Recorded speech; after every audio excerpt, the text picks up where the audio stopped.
As the train slips through falling snow, Holmes realizes that the quietest passenger aboard is not hiding. He is leaving a trail meant to be noticed. Before the journey continues, I'd love to know where you're listening from tonight. And if these quiet mysteries help you unwind, subscribing lets us travel together again. The platform lay beneath a veil of drifting steam, its lamps casting pale circles of light that dissolved almost as soon as they touched the cold air. Night had already settled into its deeper hours, and the station no longer carried the urgency of departure, only the quiet purpose of those who travelled when most others had chosen rest. Holmes and Watson stepped onto the train without haste. Snow clung lightly to their coats, softening their outlines as though the night itself wished to muffle every edge. The carriage doors closed behind them with a sound that felt final rather than abrupt, sealing the warmth inside and the city out. Within, the carriage settled. The lamps were shaded, their glow low and amber, reflecting gently off polished wood and brass fittings dulled by time. Luggage rested in racks overhead, arranged carefully by hands that valued order even in transit. Passengers occupied their seats with the calm resignation of those who understood that this journey would be measured in hours rather than conversation. The train exhaled.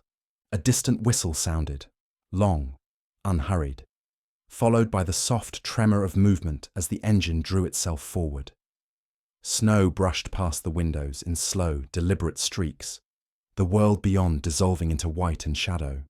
Watson removed his gloves and glanced around. "There's a different kind of quiet on night trains," he said softly. "Yes," Holmes replied. "It belongs to no place." They took seats opposite one another, their coats folded neatly, their bags stowed without fuss. Holmes leaned back slightly, his gaze already attuned not to the passing scenery, but to the interior rhythms of the carriage. The soundscape was sparse, the muted clatter of wheels on rail, the occasional sigh of steam, the barely perceptible shifting of passengers settling into positions they hoped would last until morning. No one spoke above a murmur. Even coughs were restrained, as though the carriage itself encouraged discretion. Holmes found this agreeable. He noted the arrangement of seats, the spacing between travellers, the subtle boundaries maintained by posture rather than instruction. A man near the window stared outward, his reflection overlapping the darkness beyond. A woman across the aisle read by lamplight, turning pages slowly, deliberately, as if unwilling to disturb the air. Snow thickened outside, blurring the last traces of the station. The city fell away, replaced by countryside rendered indistinct by falling white. "This journey," Holmes said quietly, "encourages observation." Watson nodded. "There's nowhere to go." "And nowhere to hide," Holmes added. The train gathered speed, its motion smoothing as the rails stretched ahead. With each mile, the carriage grew more settled, its occupants adjusting to the gentle inevitability of travel. The hush deepened, not into silence, but into a sustained quiet that allowed small details to emerge. Holmes observed how people held their tickets even after inspection, folding and refolding them absent-mindedly, how boots left faint impressions on the carpet near the doors, how condensation traced fleeting patterns on the windows, erased and redrawn by passing cold. The train was not merely transporting them, it was containing them. Watson leaned back, his eyes half-lidded as he listened to the rhythm of the rails.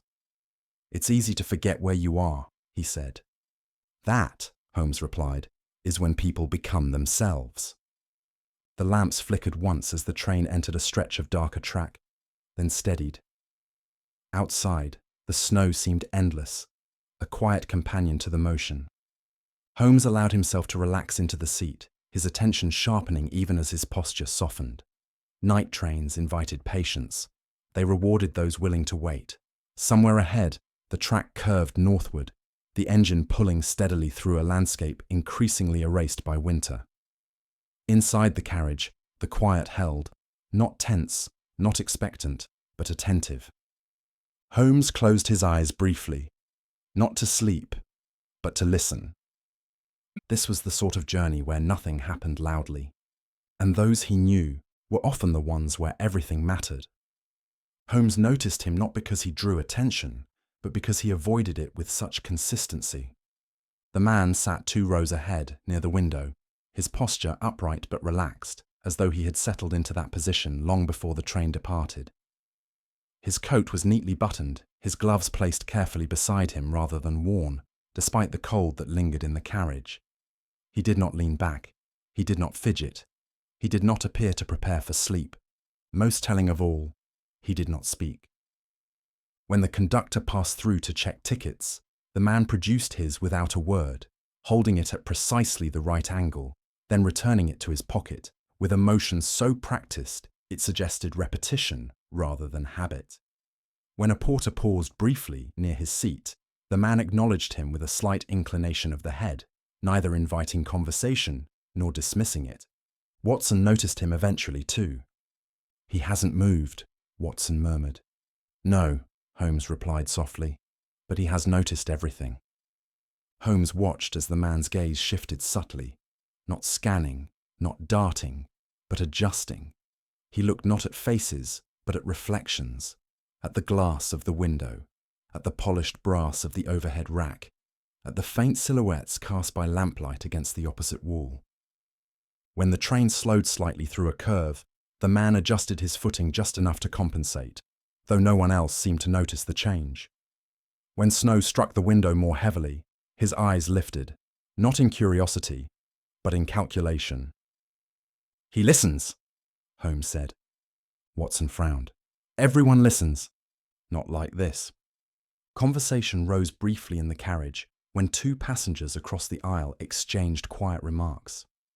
The man did not turn toward them. Yet Holmes observed the slightest change in his posture, a subtle tension, then release, as though he had measured the voices and dismissed them as unimportant. He never reached for water, never adjusted his collar, never sought comfort. Silence, Holmes realized, was not the absence of activity for this man. It was a discipline. As the hours passed, the carriage grew dimmer. One by one, passengers surrendered to sleep, their heads tilting, breaths deepening. The man remained awake. Holmes could tell by the steadiness of his gaze, by the way his attention never fully withdrew inward. At one point, a child stirred several seats away, murmuring in sleep. The man glanced briefly in that direction, then returned his focus to the window. The movement was reflexive, protective, rather than curious. "He's alert," Watson whispered. "But to what?" Holmes did not answer immediately. The man's boots were placed carefully beneath his seat, aligned with the edge of the carpet. His bag rested between his feet, one strap looped loosely around his ankle, not enough to restrain movement, but enough to register interference. A traveller accustomed to transit. A man who expected interruption but did not fear it. Holmes noted something else. The man never looked directly at Holmes or Watson, yet Holmes felt no doubt that their presence had been registered. The man's awareness extended outward in a way that required no confirmation. "He is not avoiding attention," Holmes said at last. "He is conserving it." Snow continued to drift past the window, the countryside erased into a soft, featureless white. The train pressed onward, its rhythm steady, almost hypnotic. Watson shifted slightly in his seat. "Do you think he knows you've noticed him?" Holmes smiled faintly. "Almost certainly." "And does that concern him?" "No," Holmes replied, "which is precisely why it concerns me." The man adjusted his gloves once, smoothing them as though aligning an object rather than preparing to use it. Then he resumed his stillness. Silence surrounded him, not empty, but intentional. On a night train, where conversation faded and the world narrowed to lamplight and snow, the quietest presence was often the most deliberate. Holmes leaned back, allowing his own stillness to mirror the man's. This was not a passenger who hid by blending in. This was a passenger who hid by leaving nothing to question. Holmes did not believe that intention was always conscious. Some of the clearest messages, he knew, were left by those who had grown so accustomed to observation that they no longer distinguished between action and signal. Habit, when refined by necessity, could speak as clearly as language. As the train settled deeper into its journey, Holmes began to notice the quiet traces the silent passenger left behind, not as clues meant to be discovered, but as byproducts of careful living. The man's ticket, for instance. It had been folded once, precisely along its centre, then folded again at a slight offset. When the conductor returned it earlier, the man slipped it back into his pocket without looking, yet when he later removed it to check the time of the next stop, the fold had changed. Not randomly, the edges aligned differently now, forming a small triangle where none had been before. Holmes watched this with interest. The fold indicated orientation, a tactile marker perhaps, for quick identification in low light, a habit formed not for this journey, but for many before it. Watson noticed Holmes's attention. "You're watching his hands." "Yes," Holmes replied. "They tell the truth even when the mouth does not." The floor near the man's seat bore faint scuff marks, barely visible against the patterned carpet. They were not chaotic. They formed a subtle arc, as though the man had shifted his weight repeatedly in the same manner at different moments. Each movement corresponded to a change in the train's rhythm, a curve, a slowing, an unseen gradient. "He anticipates motion," Holmes said quietly, "and prepares for it." The luggage offered further insight. At one point, a porter moved through the carriage to check that all bags were secure. When he reached the silent passenger, he paused, then moved on without adjusting anything. Holmes observed why. The bag had already been repositioned earlier, shifted slightly inward, its handle turned away from the aisle. It was not defensive, it was considerate. "He expects others to pass," Watson murmured. "And ensures they can," Holmes replied. Later, as the carriage lights dimmed further, Holmes noticed the man adjust his coat, not for warmth, but to expose the inner pocket just enough that its contents could be accessed without searching. The movement was minimal, almost invisible, yet unmistakably purposeful. "He's preparing," Watson said. "Yes," Holmes replied, "but not for danger." The man was not communicating urgency or threat. His signs suggested readiness without alarm, awareness without aggression. Each detail spoke of someone accustomed to being unnoticed, yet unwilling to be unprepared. At one point, a sleeping passenger shifted and allowed a book to slip from their lap. It fell softly to the floor. The silent passenger did not look at them directly, but he moved his foot just enough to prevent the book from sliding further beneath the seats. He did not pick it up. He simply stopped its journey. Holmes felt a flicker of recognition.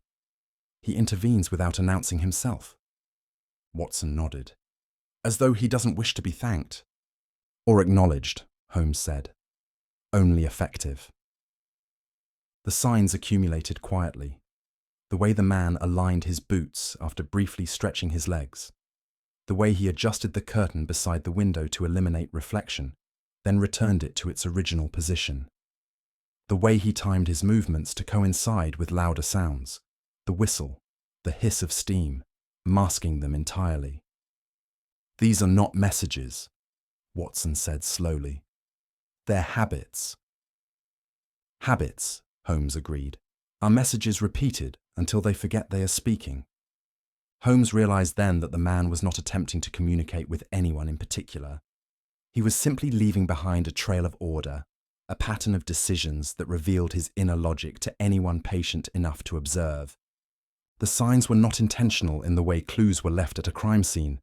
They were the residue of a life lived attentively, shaped by environments where stillness mattered. Snow continued to drift past the windows, erasing the world beyond the glass. Inside the carriage, the quiet deepened, drawing attention inward. Watson shifted slightly. "Do you think he knows he's doing it?" Holmes considered this. "I think he once needed to be understood without being heard, and he never stopped practicing." The silent passenger adjusted his folded ticket once more, aligning its edges carefully before returning it to his pocket. The movement was small, unremarkable. Yet to Holmes, it spoke volumes, not of guilt, not of secrecy, but of a man whose life had taught him that the smallest details were often the safest way to say exactly what you meant, and nothing more. The carriage had settled into its final shape for the night. The lamps burned low and steady, their glass shades softening the light until every surface reflected not sharply, but gently. The windows had become mirrors as much as openings, layering the interior of the train over the darkness beyond. Snow drifted past in silence, but inside, a quieter world unfolded. One governed not by words, but by movement. Holmes watched it all. A train, he knew, was a peculiar environment. It removed choice. Everyone moved together at the same pace, toward the same horizon. Privacy was reduced to posture, silence to discipline. In such conditions, habits spoke louder than declarations ever could. The silent passenger remained in his seat, awake and attentive, his presence unaltered by the deepening hour. Holmes studied not the man himself, but the way he interacted with the space around him. Reflection was the first language. In the glass of the window, the man's eyes tracked movement behind him without turning his head. When Watson shifted slightly, the man's reflection adjusted almost imperceptibly, acknowledging the change before returning to stillness. He used the polished brass of the luggage rack as a secondary mirror, registering shapes without appearing to look. "He never turns," Watson whispered. "No," Holmes replied. "Turning would declare interest." Movement, Holmes observed, was equally restrained. When the train swayed, the man adjusted his weight smoothly, never bracing, never gripping. His body anticipated the carriage's motion, responding a fraction of a second before it occurred. This was not instinct, it was familiarity. "He's travelled like this often," Watson said. "Yes," Holmes agreed. "Often, and under circumstances where balance mattered." Holmes noted how the man's movements coincided with louder moments, the clatter over points, the whistle echoing down the track. Each adjustment was masked by noise, rendering it invisible to those not watching carefully. Habit, Holmes reflected, was timing perfected. The carriage itself revealed more than any conversation might have. Seats bore impressions that spoke of length of occupancy. The floor carried faint traces of earlier movement. Even the air held a subtle difference, warmer near those who slept, cooler around those who remained alert. Holmes followed these cues effortlessly. The silent passenger's habits shaped his immediate environment. He left no clutter, no scent, no disturbance. Even the space around his feet remained orderly, his bag precisely positioned to avoid intrusion. "He occupies space without claiming it," Watson murmured. "Yes," Holmes replied. "A useful skill." At one point, the conductor passed through again, checking doors and lamps. The man acknowledged him with a slight shift of posture. Nothing more. No eye contact. No words. The conductor moved on without hesitation. Holmes smiled faintly. Authority recognizes familiarity. The train continued its steady progress through the night. Outside, the world remained indistinct, reduced to shadow and snowfall. Inside, the carriage became its own contained universe, its rules unspoken but understood.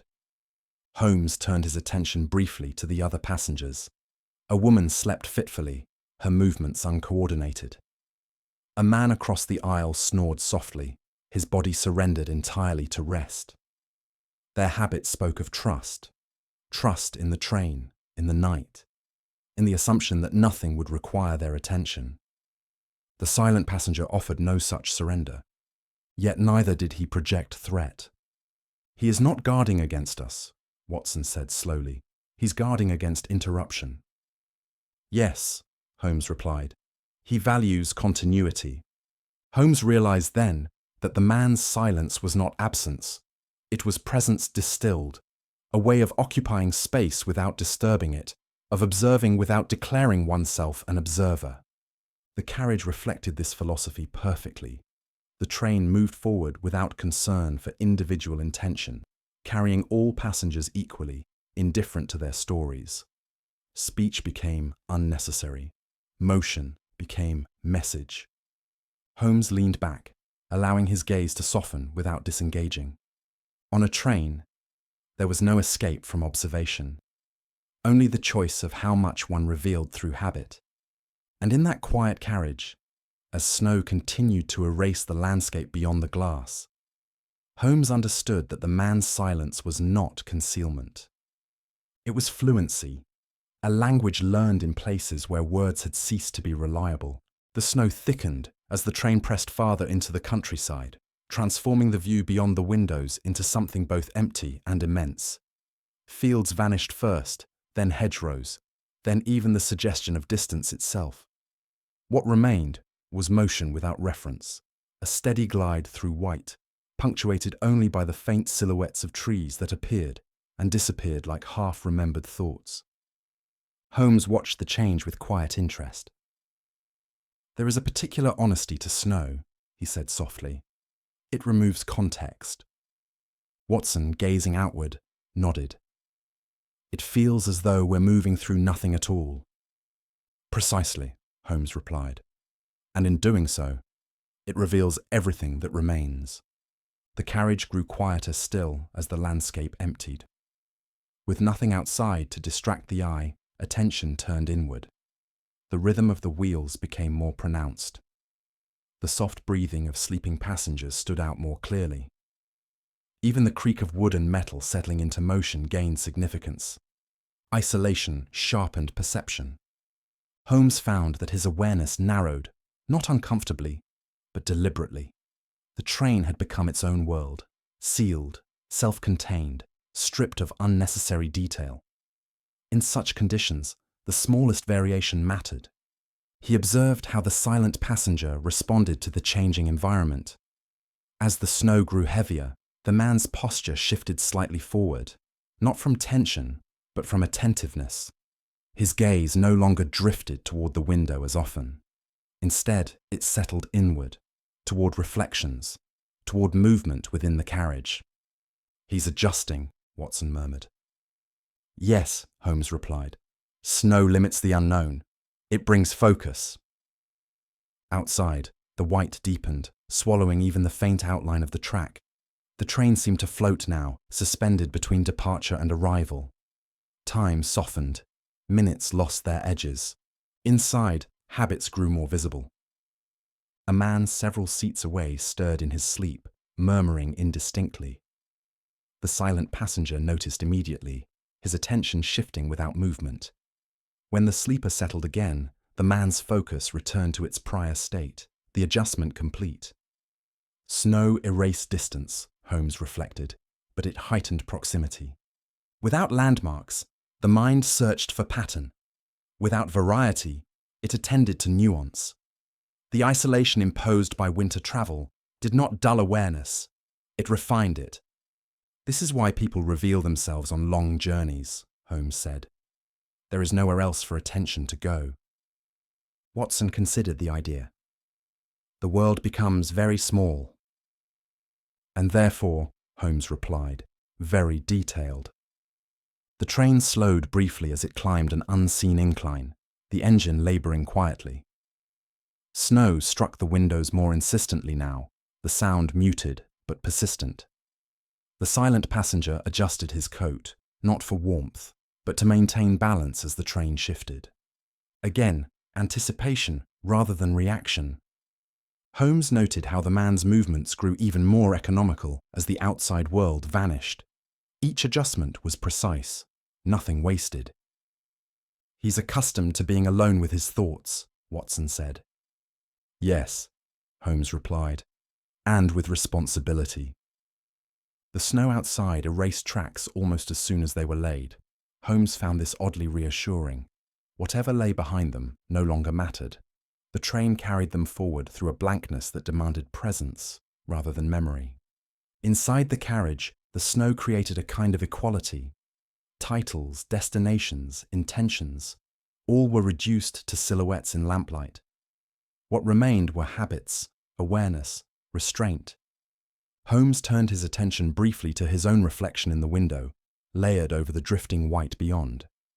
He saw his face superimposed upon nothingness, and understood the quiet clarity this offered. When the world grows simple, he said softly, the mind becomes exacting. The silent passenger folded his ticket once more, adjusting it minutely, then returned it to his pocket. The gesture was calm, deliberate, unchanged by the snowstorm beyond the glass. Isolation had not unsettled him. It had confirmed him. The train continued northward, its passage through the snow steady and unremarkable. Outside, the countryside disappeared entirely, replaced by a continuous white that offered no guidance and no distraction. Inside, awareness deepened. Holmes leaned back, allowing the rhythm of the rails to steady his thoughts. Snow erased the world beyond the train, but in doing so, it revealed something far more precise within it. The quiet truth that when nothing else demanded attention, perception became not broader, but sharper. And in that sharpened quiet, the silent passenger remained exactly as he was, observed, observing, and revealed not by words, but by the clarity that only isolation could provide. Routine announced itself not through repetition alone, but through precision. Holmes began to notice it in the smallest intervals. The length of time the silent passenger allowed to pass before shifting his weight, the exact moment he checked the clock mounted above the carriage door, the consistency with which he adjusted his position after certain stretches of track. These actions were not dictated by comfort or fatigue. They followed an internal schedule.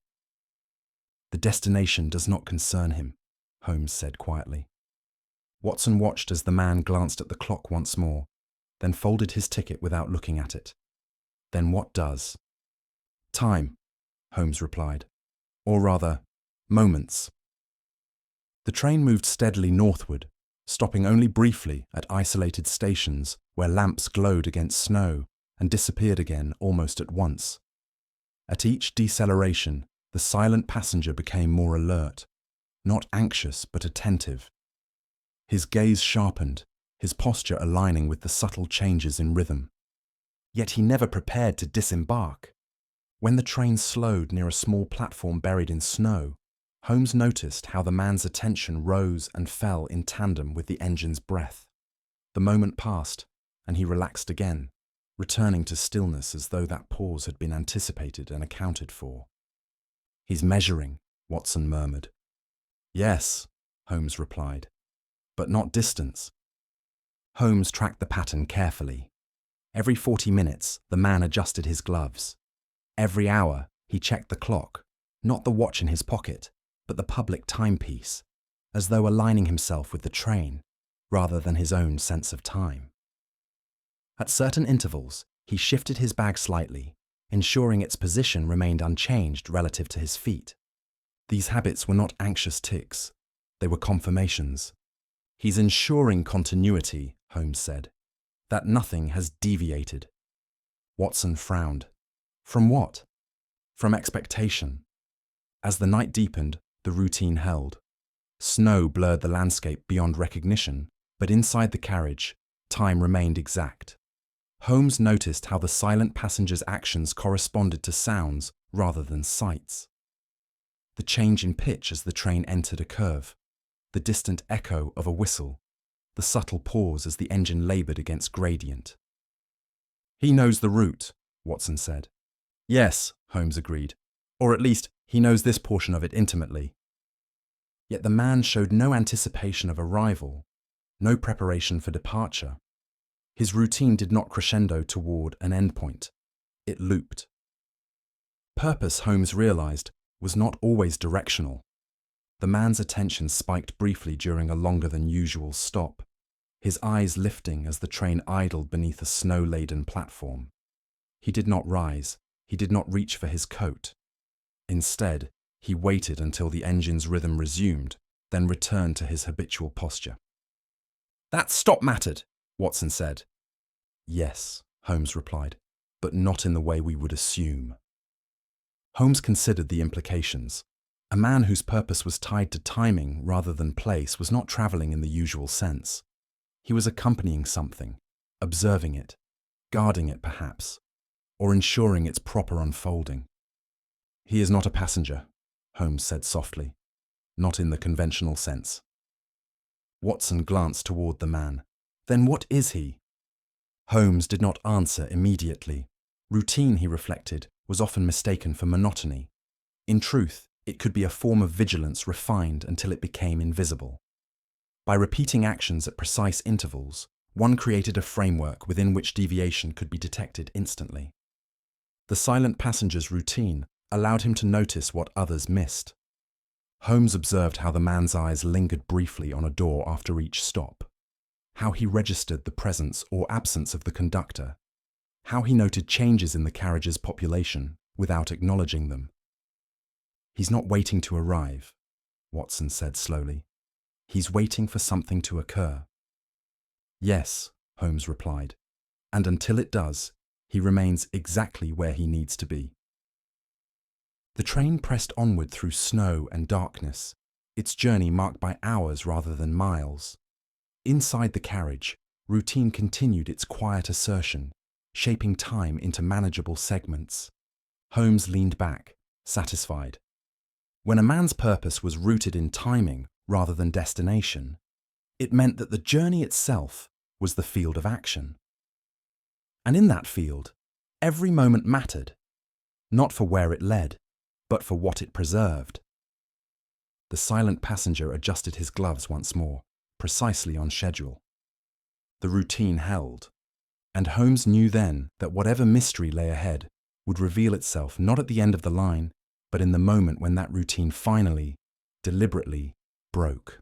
Holmes had encountered many kinds of silence in his life. There was the silence of fear, brittle and strained. The silence of guilt, heavy with avoidance. The silence of secrecy, sharpened by calculation. But this, he now understood, was none of those. This silence was deliberate restraint. The realization settled slowly, as most important understandings did. It came not from a single observation, but from the accumulation of moments in which speech would have been easy, and yet was consistently refused. The silent passenger had been offered opportunities to speak. A polite inquiry from the conductor, a murmured apology from a passing traveller. Even Watson once had shifted in such a way that an exchange of courtesy might naturally have followed.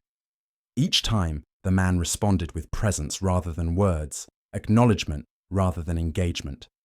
He was not avoiding interaction, he was limiting it. "Notice what he does allow," Holmes said softly, his voice barely rising above the rhythm of the train. Watson watched as the man inclined his head toward the conductor once more, just enough to confirm recognition. "He's not isolating himself," Watson said. "He's setting boundaries." "Yes," Holmes replied, "and boundaries require intention." Holmes began to look back over the man's behavior through this lens, and everything aligned. The careful positioning of luggage, the subtle prevention of the fallen book's journey, the anticipation of movement without drawing attention to it.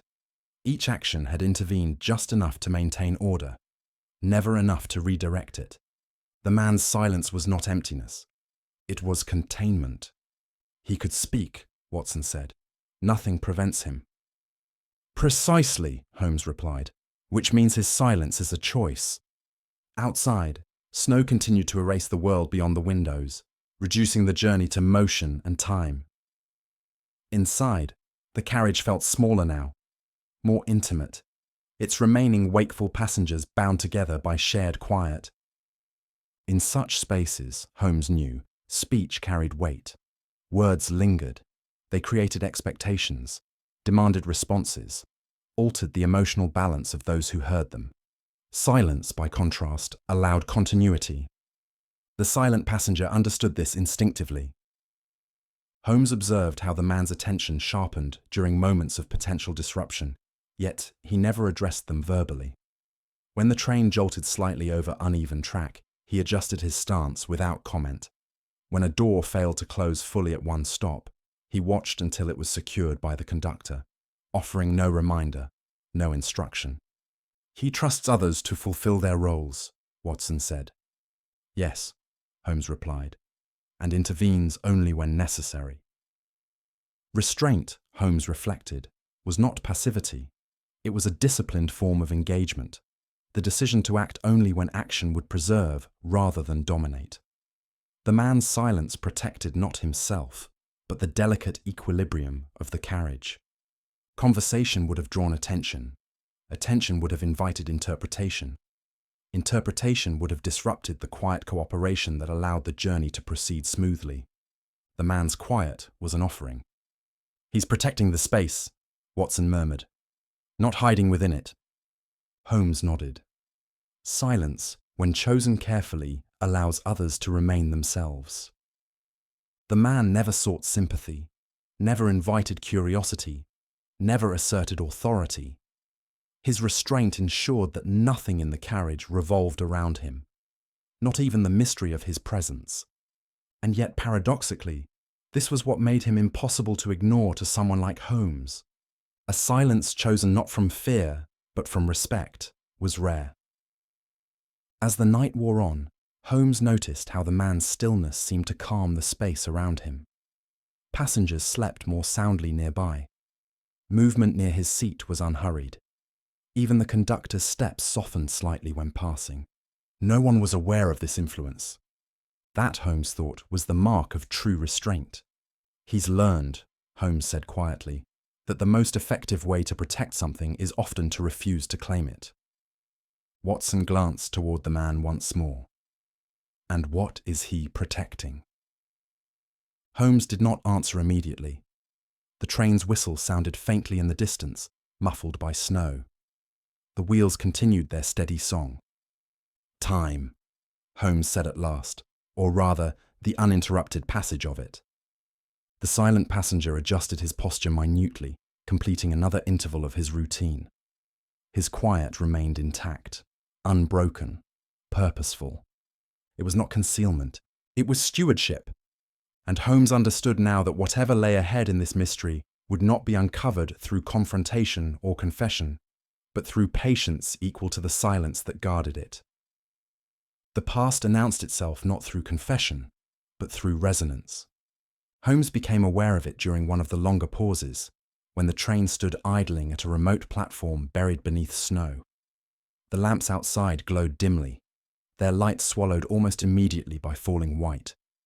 The silence inside the carriage deepened, thickened, as though the train itself were remembering something it had not spoken of in years. The silent passenger changed then. Not dramatically, not in a way anyone else would have noticed. His routine did not break, but it softened. The precision of his posture relaxed by a fraction. His gaze lingered not on the window or the reflections within it, but on the corridor beyond the carriage door, the narrow space where conductors passed, where announcements were once made, where delays began and ended. "He knows this stop," Watson murmured. "Yes," Holmes replied.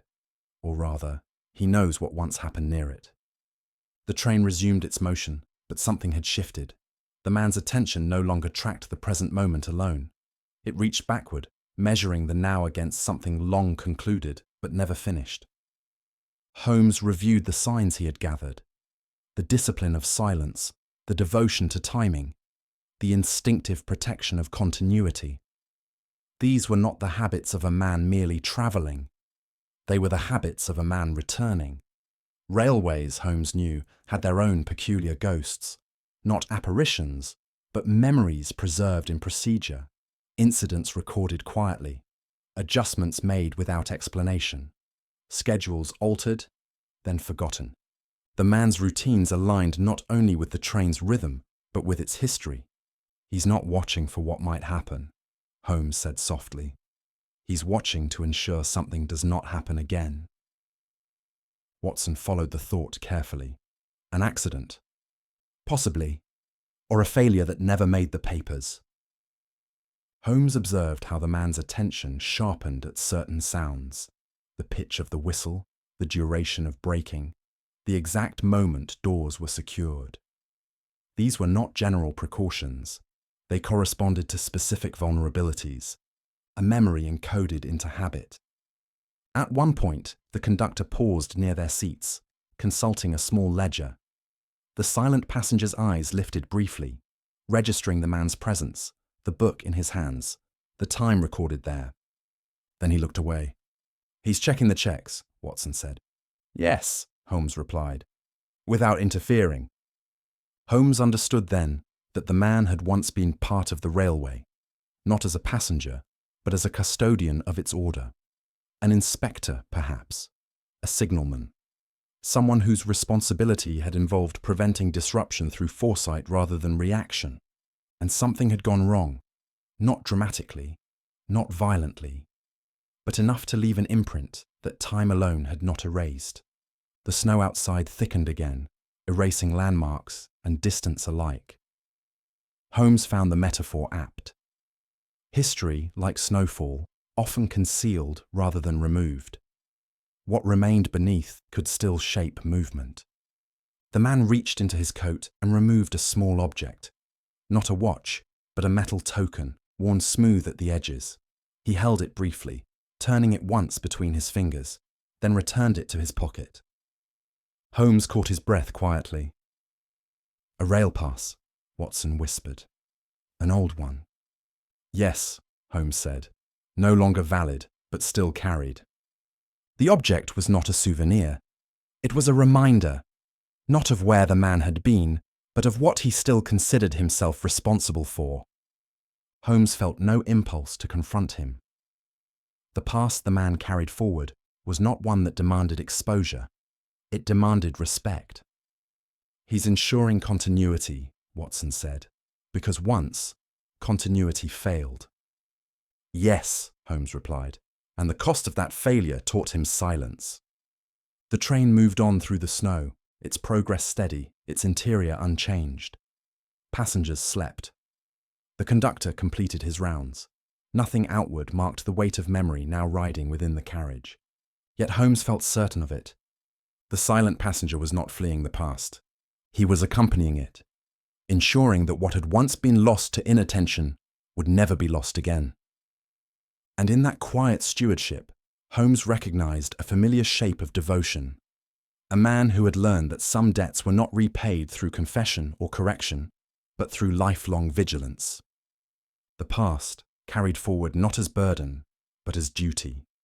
The train continued northward, its wheels singing softly beneath the snow, bearing a history that moved not loudly, but faithfully through the night.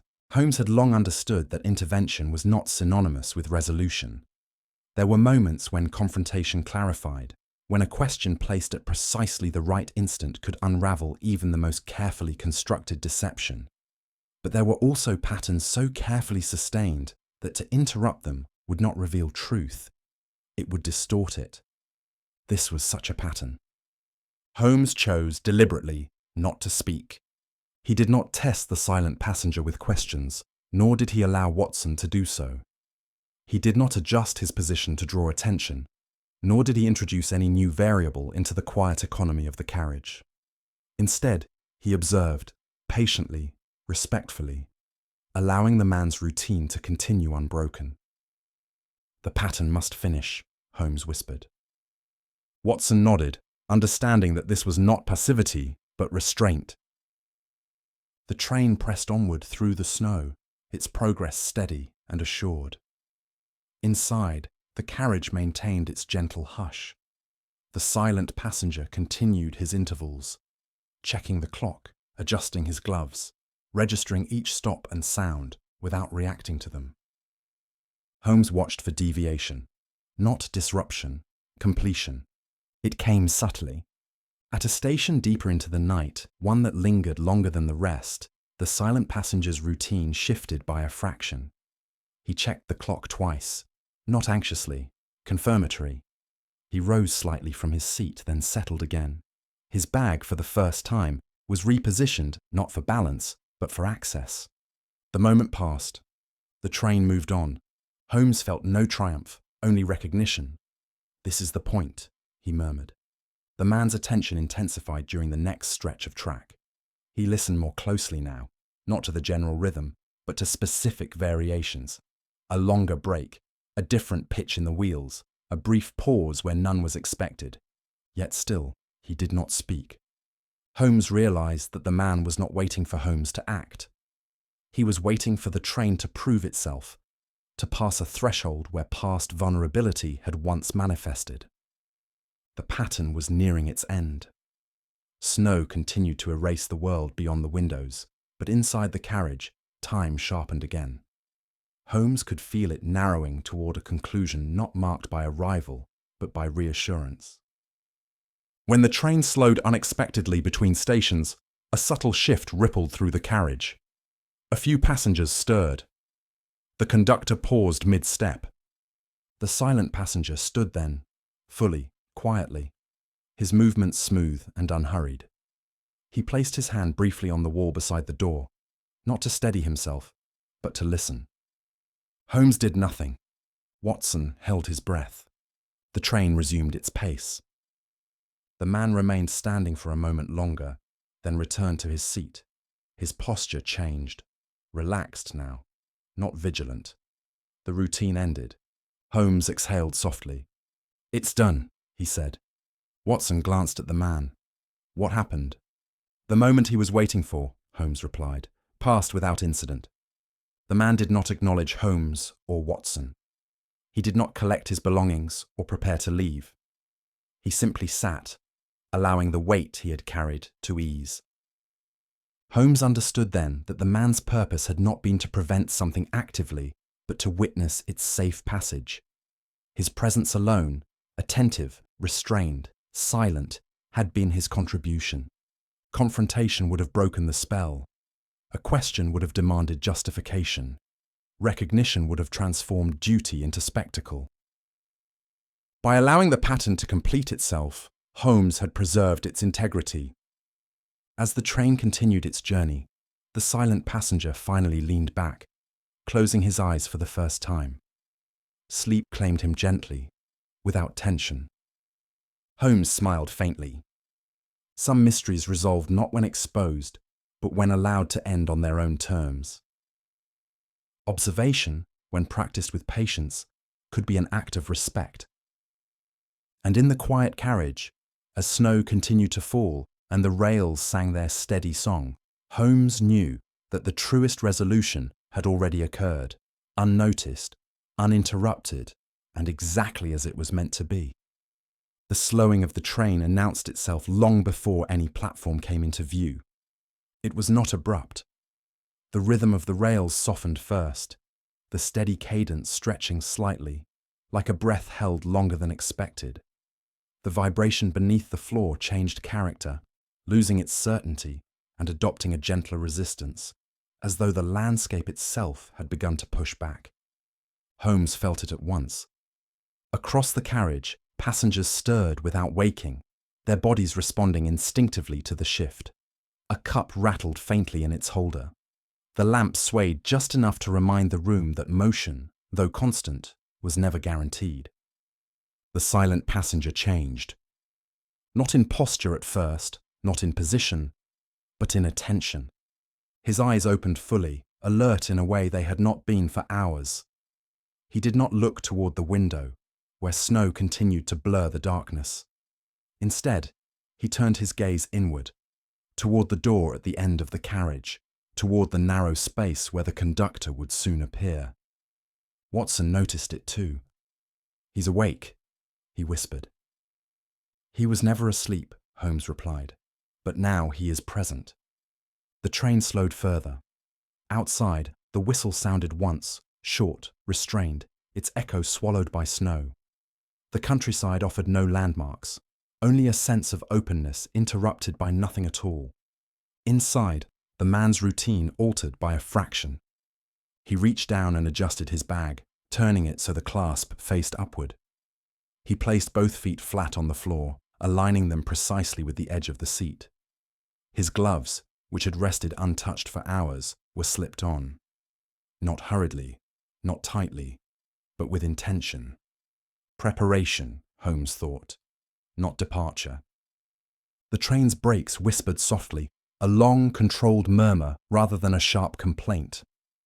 The carriage leaned into the slowing motion, and again the man adjusted before the movement fully arrived.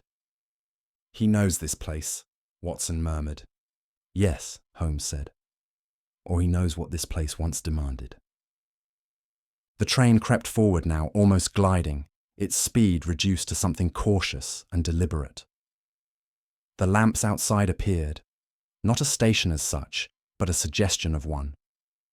A narrow platform, half buried beneath snow. A small shelter, dark and unused.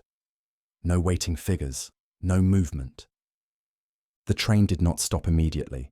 The silent passenger's eyes tracked the length of the platform as it passed the window, registering details Holmes could only guess at. The distance between posts, the shape of shadows, the way snow had drifted unevenly along the edge. This was not curiosity. It was confirmation. The train halted at last, the motion easing to stillness without complaint. The doors remained closed. No one boarded. No one disembarked. The conductor appeared briefly, checked something beyond the door, then moved on without comment. The silent passenger did not rise. Instead, he placed one hand lightly against the seat beside him, as though grounding himself. His shoulders eased by the smallest degree. The tension Holmes had sensed, subtle but unmistakable, began to drain away. The train remained still for several moments longer than necessary. Then, just as quietly, it resumed its motion.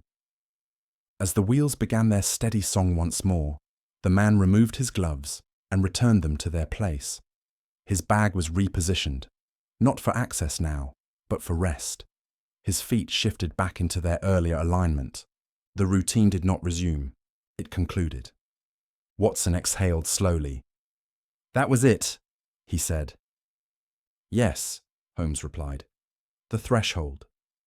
The silent passenger leaned back for the first time since the journey had begun. His head rested lightly against the seat, his gaze softening, no longer tracking sound or motion with the same precision. Whatever vigilance had been required here had been fulfilled.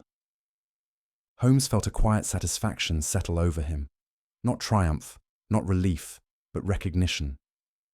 The man had not been waiting to act. He had been waiting to witness safe passage. The train moved on through the snow, leaving the remote platform behind as though it had never existed. Outside, the white closed in again, erasing evidence of pause or place. Inside, the carriage returned to its earlier hush, but something had changed. The atmosphere felt lighter now, as though a weight had been set down without announcement. Holmes allowed himself to relax fully for the first time that night. Some journeys demanded attention only at certain moments. Some guardianship required nothing more than being present when history threatened to repeat itself. And as the train gathered speed once more, carrying its passengers onward through the sleeping countryside, Holmes knew that whatever had once gone wrong along this stretch of track would not do so again. Not tonight. Not while quiet vigilance had seen it safely past. The train did not look back. Neither did the man who had ensured it did not need to. The resolution arrived without announcement, as quietly as the snow that continued to brush past the windows. Nothing was said. Nothing needed to be. The train had resumed its steady pace, the rails once more settling into their familiar rhythm, and with that rhythm came a subtle change within the carriage. It was not dramatic. It did not draw the attention of the sleeping passengers, or alter the gentle hush that had settled over the night. Yet Holmes felt it distinctly, like a tension easing from a room once a door had been properly closed. The silent passenger no longer watched. His posture softened, not into carelessness, but into rest. The careful vigilance that had shaped every movement earlier in the journey had loosened its hold. His eyes, once alert to every shift of sound and motion, now rested half-lidded, unfocused, as though no longer required to measure the world so precisely. Watson noticed it too. "He's finished," he murmured. "Yes," Holmes replied, "and so is the matter." There was no confession, no explanation offered or requested. The man did not acknowledge Holmes directly, nor did Holmes offer any sign that he had understood. Recognition, Holmes knew, was not something that required ceremony. It existed fully in the act of seeing and choosing not to disturb. The train pressed onward through the snowbound countryside, its passage now unremarkable once more. Outside, the world remained erased, a blankness that offered no context and demanded none. Inside, the carriage felt lighter, as though something that had been carried carefully through the night had finally been set down. Holmes reflected on how many mysteries demanded nothing more than this, not correction, not justice, but completion. The silent passenger had not been seeking absolution, nor had he been guarding a secret meant to be revealed. He had been present for a moment that mattered, ensuring its safe passage, and when that duty was fulfilled, he allowed himself to fade back into anonymity. Recognition, Holmes thought, was the most humane form of resolution. It asked nothing of the subject. It imposed no narrative, no judgment, no conclusion beyond the quiet acknowledgement that something had been done, and done well. Watson shifted in his seat, glancing once more toward the man. "You won't speak to him?" "No," Holmes said gently. "That would be intrusion." The man's silence had been chosen carefully. To answer it with words now would undo its purpose. Holmes had no desire to pull meaning into the open once it had already served its function. The train whistle sounded faintly in the distance, marking nothing more significant than continued movement. Snow continued to fall, indifferent and steady, erasing the track behind them as quickly as it was laid. In that erasure, Holmes found the final reassurance. Whatever had once occurred along this line, whatever failure, loss, or moment of inattention had shaped the man's quiet vigilance, had been acknowledged without being relived. The night had passed. The threshold had been crossed. The pattern had completed itself. The silent passenger adjusted slightly in his seat, then closed his eyes fully.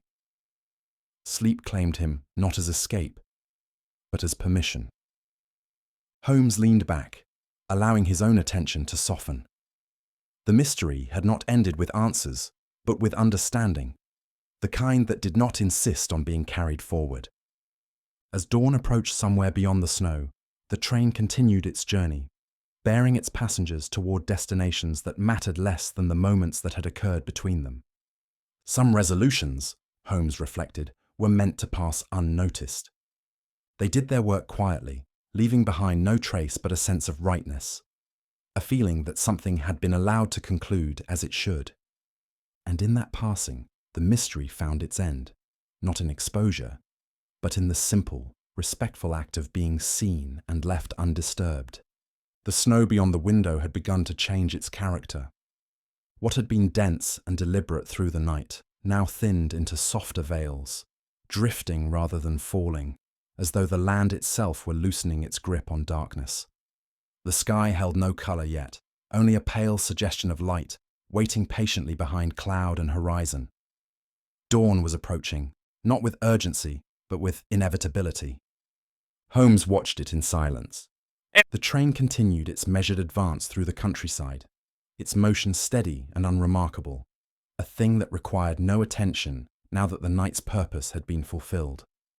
The carriage lay wrapped in a hush deeper than sleep, not the absence of sound, but the presence of rest. Even the mechanical noises of the train seemed gentler, softened by distance and familiarity. Watson dozed opposite him, his breathing slow and even, his book abandoned halfway through a page. Around them, other passengers slept in various attitudes of surrender, coats drawn close, hats tilted low, the private vulnerabilities of travel revealed only in the safety of shared anonymity. The silent passenger remained where he had been all night, unmoving now, his stillness no longer charged with intent. He had become simply another traveller, another figure carried forward by steel and steam and time. Holmes found himself thinking about journeys, not as distances crossed, but as intervals endured. There were journeys that demanded resolution, moments that required the turning of a key or the lifting of a veil. And then there were journeys like this one, whose meaning existed only while they were in motion. To halt them prematurely, to force them into clarity, would be to misunderstand their nature entirely. Some passages were meant to be temporary. The snow outside bore witness to that truth. Even as it fell, it erased itself. Tracks vanished almost as soon as they were made. Landmarks softened, boundaries dissolved, and the world became a quiet abstraction of light and shadow. Yet nothing was lost. The fields remained beneath their white cover. The roads would reappear. The landscape endured, unchanged at its core. So too with the night they had travelled through. What had occurred would leave no record. There would be no report, no mention in Holmes's files, no anecdote retold over breakfast, and yet it mattered. It mattered because it had been observed, because it had been allowed to complete itself without interference. Holmes had long known that not every mystery wished to be solved aloud. Some existed solely to be witnessed, to be held gently in the mind and then released. They were not puzzles, but passages, moments where understanding meant knowing when to step aside. The faintest hint of colour touched the sky at last, a diluted grey spreading slowly along the horizon. Snow reflected it faintly, turning from white to pearl, from pearl to pale silver. The world was waking, though it did not yet know it. Holmes felt no urgency to follow. He allowed the rhythm of the train to carry his thoughts, to smooth them into stillness.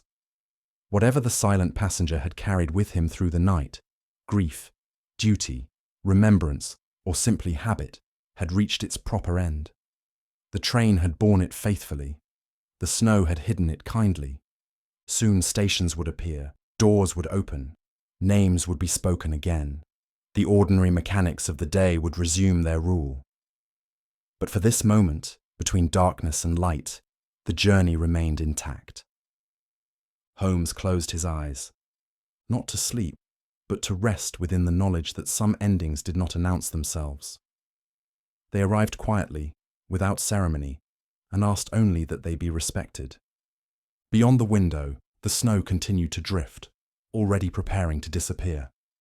And the train moved on, carrying its passengers and their unspoken stories, gently into the morning.